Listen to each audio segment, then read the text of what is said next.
বিয়ের পর গার্লফ্রেন্ডকে ধর্ষণ করার ফিলিংসটাই পাওয়া যাবে না। ছি রাফি, তুমি এত খারাপ? তুমি না আমাকে ভালোবাসো? ভালোবাসি বলেই তো অধিকার খাটাতে চাই। তাই বলে এভাবে? জানো শোনো, আমরা আস্তে আস্তে করব, তুমি একটুও ব্যথা পাবে না। তোমার যা ইচ্ছা করতে পারো, কিন্তু এখন না, বিয়ের পর। বিয়ের পরে তো আমি পাবো, কিন্তু আমার বন্ধুরা তো চান্স পাবে না। মামা, তোর গার্লফ্রেন্ড সেই মাল, একেবারে মন ভরবে না, আমার একবারেই লাগবে। পাবি, সবাই চান্স পাবি। জানো, তুমি রেডি হয়ে নাও, আমাদের হাতে আর তর্স হয়েছে না। নীলাকে কিছু বলার সুযোগ না দিয়েই এক এক করে তিনজন লাফিয়ে পড়ল নীলার উপরে। টানা 2 ঘন্টা পরেও তাদের নেশা কাটে নাই। আর এইদিকে একসাথে 3 নরপুরুষ নীলার উপর ঝাঁপিয়ে পড়ায় একটা সময় নীলা জ্ঞান হারিয়ে ফেলে। একটু পরে রাফি বলে উঠল, অজ্ঞান বা ঘুমন্ত মাল খেয়ে মজা পায় না, ওরে জাগা। কিন্তু পানি পাবো কই এখন? এটা ছাড়লে জ্ঞান ফিরবে মনে হয়। বলে একটা ড্রিঙ্কের বোতল থেকে ড্রিঙ্ক ছেড়ে দিল নীলার মুখের উপর। কাশতে কাশতে নীলা উঠে দেখে 3টা মানুষ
করলো তখন মনে পড়লো তার বাবা মুস্তাকের কথা। না জানি উনি এখন কোন হালে আছেন এই শয়তানের মাঝে। যদি বাবার কিছু একটা হয়ে যায় সব দোষ আমার কেন যে ওই দিন লোভে পড়ে সাহেল সাজতে গেলাম। জানি না কখন কিভাবে এই নাটক থেকে মুক্তি পাবো আমরা। রুমের ভিতর পায়চারি করছিল আর এসব কথা ভাবছিল, তখন হঠাৎ বুঝতে পারলো কে যেন তার দরজার ওপাশে দাঁড়িয়ে আছে। কে ওখানে? বলতে কে যেন দৌড় দিল সেখান থেকে। সাহেল দরজা খুলে দেখলো কেউ নাই। কি যেন একটা জিনিস ভেবে আবার দরজা বন্ধ করে দিয়ে শুয়ে পড়লো সাহেল। ঘুমের ঘরে অনুভব করলো কে একজন তাকে জড়িয়ে ধরে ঘুমিয়ে আছে। চোখ খুলতেই দেখে কেউ নাই, কিন্তু একটা গানের সুর শুনতে পেল। মনে হচ্ছে সুরটা অনেক দূর থেকে আসছে। এত রাতে কে বা গান শুনবে? হয়তো এটা তার ভুল ধারণা ছিল। তবে আবার ঘুমিয়ে পড়লো। প্রিয়, তোমাকে ভালোবেসেছিলাম মন প্রাণ দিয়ে, কিন্তু তুমি করলে এটা কি? ভালোবাসার বিনিময়ে কেড়ে নিলে আমার আর আমার বোনের জীবন, কেড়ে নিলে আমাদের মান সম্মান ইজ্জত। এবার তুমি বুঝবে কতখানি কষ্ট এই বুকে চাপা রেখে আমরা পৃথিবী ত্যাগ করেছি। না, তোমাকে মরতে দেব না, আবার শান্তিতে বাঁচতেও দিব না প্রিয়। অদৃশ্য থেকে কে যেন সাহেলের স্বপ্নে এসে কথাগুলো বলল। সাহেল লাফ দিয়ে ঘুম থেকে উঠে বলতে লাগলো, জানি না কে তুমি আর কি বা কারণে আমার পিছু নিয়েছো। একটা কথা বলি, আমি দোষী নয়, আর নাই বা আমি কারো ক্ষতি করেছি। সাহেল জানে না এই অদৃশ্য লোক তার কথা শুনেছে কিনা, তবুও বলছে যাতে তার পিছু নেওয়া বন্ধ করে। পরের দিন সকালে সাহেল অফিসে যাচ্ছিল, তখন হঠাৎ করে তার গাড়ির স্টার্ট বন্ধ হয়ে যায় মাঝ রাস্তায়। সামনের দিকে দিয়ে দ্রুত গতিতে আসছে একটা ট্রাক, আর এদিকে বাম দিকের রাস্তা দিয়ে আসছে বাস। কয়েক সেকেন্ড সময় আছে সাহেলের হাতে, হয় গাড়ি থেকে লাফ দিবে না হয় স্টার্ট দিবে। গাড়ির দরজা খোলার চেষ্টা করলো কিন্তু খুলছে না। হাতে একদম সময় নাই। এই অল্প সময়ের ভিতরে সাহেল নিজেকে বাঁচাতে পারবে না। তবে সিটে হেলান দিয়ে চোখ বন্ধ করে মৃত্যুর প্রহর গুনতে লাগলো। দুদিক দিয়ে যখন দুটি গাড়ি তার হাত পাশে কাছে চলে আসে তখন গাড়ি স্টার্ট হয়ে গেল অটোমেটিক্যালি। সাহেল কিছু বোঝার আগেই গাড়িটা সেখান থেকে সরে গেল। এক সেকেন্ডের জন্য বেঁচে যায় সাহেল, কিন্তু এই অদ্ভুত কাণ্ড দেখে সে তো একদমই অবাক। কিছু বোঝার আগেই অটোমেটিক্যালি গাড়ির স্পিড বেড়ে গেল। সামনে পিছনে কোনো গাড়ি না দেখে চলতে লাগলো। সাহেল গাড়িটাকে তো কন্ট্রোল করতেই পারছে না। ব্রেক ফেলের মতো আঁকাবাঁকা চলছে গাড়ি, বারবার যেন সাহেলের দেখা যাচ্ছে মৃত্যুর সাথে। শেষমেশ গিয়ে তার গাড়ি ধাক্কা লাগলো একটা ট্রাকের সাথে। গাড়িটা চুরমার হয়ে গেল মিনিটের ভিতরেই, আর সাহেল ব্রেকের সাথে বাড়ি খেয়ে সেখানে অজ্ঞান হয়ে পড়লো। যখন তার জ্ঞান ফিরল নিজেকে একটা হসপিটালের বেডে আবিষ্কার করলো। তার পাশে বসে আছে মিতু। স্যার, আমি এখন কোথায়? 3 দিন ধরে আপনি হাসপাতালে ভর্তি আছেন। আপনি রেস্ট নিন, আমি আন্টিকে খবরটা দিয়ে আসি। হুম।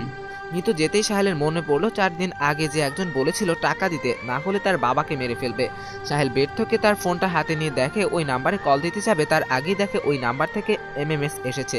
ওপেন করে ভিডিওটা দেখতে লাগলো, যেখানে মুস্তাক দাঁড়িয়ে আছে চোখ বন্ধ অবস্থায়। তার থেকে কয়েক হাত দূরে যে কে একজন বন্দুক হাতে নিয়ে ভিডিও করছিল আর বলছিল, আমাদের কাজে লেট চলে না, দিন দিন লেট করেছিস, তাই বাবাকেও হারাচ্ছিস। শেষবারের মতো দেখে নে একবার, কেননা তোর বাবাকে দাফন করার চান্সটাও তুই পাবি না। তখন পিছন থেকে কেউ একজন বলল, এত প্যাচাল কিসের, টাকা দে নয় শুট কর ব্যাস। বলেই ঠাস ঠাস করে 2টা গুলি করে মুস্তাকের বুকে আব্বু বলে সাহেল সাথে সাথে চিৎকার করে দিয়ে উঠল। তার চিৎকার শুনে মিতু আর লামিয়া চলে আসলো। কি হয়েছে বাবা? মা, আমার একটা জরুরি কাজ আছে, তাই আমাকে এখনই যেতে হবে। এই অবস্থায় যেতে পারবি না তুই। কিন্তু আমাকে যেতেই হবে এখন। বেশি জরুরি কাজ হলে বল লামিয়াকে, না হয় সেরে আসবে। পারবে কি? জি স্যার। আমি একটা অ্যাকাউন্ট নাম্বার দিচ্ছি টেক্সট করে, সেই অ্যাকাউন্টে আমাদের কোম্পানি থেকে 20 কোটি টাকা জমা করে দাও। কেন? বিজনেস ডিল মা, আজ যদি টাকাটা জমা না দিই আমাদের কোম্পানির অনেক বড় একটা প্রজেক্ট হাতছাড়া করবে। স্যার, এখনই আমি জমা করতেছি। বলে মিতু চলে যায় ব্যাংকে, আর লামিও তার কাজে ব্যস্ত হয়ে পড়লো। সাহেল বেডে শুয়ে শুয়ে বিকেলে নিউজটা দেখছিল। এমন একটা নিউজ দেখলো যেটা দেখে সে একদমই অবাক। সে নয়, আপনারাও অবাক হবেন। শুধু একটু শিরোনাম বলি।